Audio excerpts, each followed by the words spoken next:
It's Wednesday, the 2nd of August, 2023. And I'd like to put on the record the details about this case, the Australian Electoral Commission. We call them the AEC for short. Their case against me, which was known as the font size case. And that's right, we were actually arguing about the correct font size on the authorisation of a core flute. Now, just so people get a bit of an understanding, this is my standard election core flute here. Craig Kelly, our local MP, United Australia Party. And down the bottom, it's required by law that you have to have an authorisation statement on the bottom. So the authorisation statement simply says, authorised by Craig Kelly MP, East Parade, Sutherland. That's the statement. And the whole case, the AEC's whole entire case on this was over the correct size of the font for the authorisation. I had a few original signs that had the authorisation in 8-point font, and the AEC said that's too small. And the thing is, the AEC could have taken anyone, the argument that they used in court, the AEC could have taken any single candidate to court from the last election arguing over the font size of their authorisations. Everyone uses a small font size down the bottom. But the AEC decided to pick out me, perhaps not the wisest person to pick out. And why would the AEC pick out me? I'm sure it has nothing to do with the fact that I was one of the AEC's biggest critics before the election about them imposing vaccine mandates upon their staff. Shame on the lot of you. Because when you use threats of inflicting disadvantage or inflicting prejudice upon Australians because they don't submit to your demands for medical intervention, you are engaging in abuses of human rights. And history will condemn you for eternity. And I was also one of their biggest critics after the election about the conduct and the counting, especially in the Port Macquarie booth where the AEC electoral fraud occurred or the AEC simply mishandled the counting of the votes. There's only two possibilities. So the AEC obviously don't like criticism and use this case to come after me. Now, the best summary of that, for those that don't believe that this was a vexatious, a frivolous and malicious complaint, it's worth reading the words of the judge in the last case that it was. And the judge said, I've got it here, in paragraph 45, I'm quoting directly from the judge's decision. He said this of the AEC's conduct. He said the conduct, he described it as unjustifiable and unreasonable.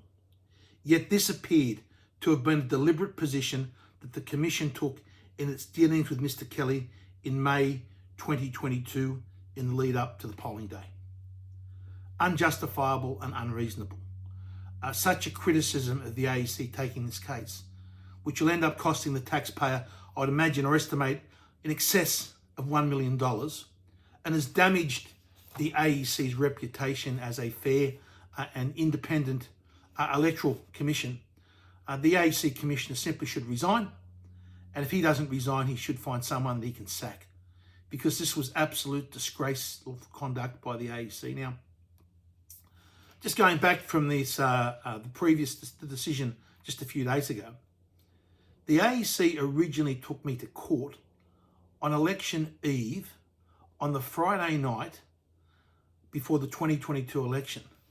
Now, many people won't believe this. I actually received a call from Clive Palmer at about 8 o'clock, 8:30 at night. He said, "Oh, you're running around an election eve. There's 1,001 things to do. You're going to be up late at night. You'll get little sleep, and you're trying to get through to 6 p.m. at the next day, sort of thing. You've got yourself on this marathon clock." And Clive rings me at 8:30 at night. I'm in the office. He says, "Oh, there's a bit of a problem." I said, "The AEC are trying to take you to court to stop you campaigning tomorrow." And I sort of thought it was one of Clive's sort of bad jokes. I said, "Yeah, Clive, yeah, sure, mate, sure. Look, leave it. I just forgot about it and kept on. I've had so many other things to do." At 10:30 at night, he rings me again. "It's okay. We won the case. You can go out and campaign." And again, I sort of put this all to the back of my mind. But it wasn't until I actually read the judgment, the published federal court judgment, until I read that judgment, that I actually, you could see with disgust, the conduct of the AEC. Now this is, you can look the judgment up. It's the Federal Electoral Commission versus Kelly 2022 FIC 268 before Justice Jaggett. Now I'm reading here what the orders the AEC actually sought. And this is remember, this is meant to be an independent electoral authority. These are the orders they are seeking against someone that is not just running for one electoral seat, but is leader of a party that's got 150 other candidates in the field on election day. This is the order that the AEC sought them. For those that again think I'm making this up, I'm reading this exactly from the judgment. This is what what the AEC was seeking to do. Remember, this is Friday night before the election. This case is being heard. The judge is handing his decision down at 10:30 at night on Friday night, and this is what the AEC wanted. Again, it says, in proposed order number 5, the applicant sought orders that the respondent, on 5 occasions, not just once, on 5 separate occasions, between midnight, so that's in about an hour and a half's time from this decision is being handed down, and 4 p.m. tomorrow on election day, right, inspect a 100-metre circumference around 42 polling places in the electorate of Hughes for signs in relation to the respondent in the forms of signs annexed that they allege were non-compliant signs, that the authorisation was too small, the font size. So picture what they're asking for. It's election night at 10:30 p.m. on election eve.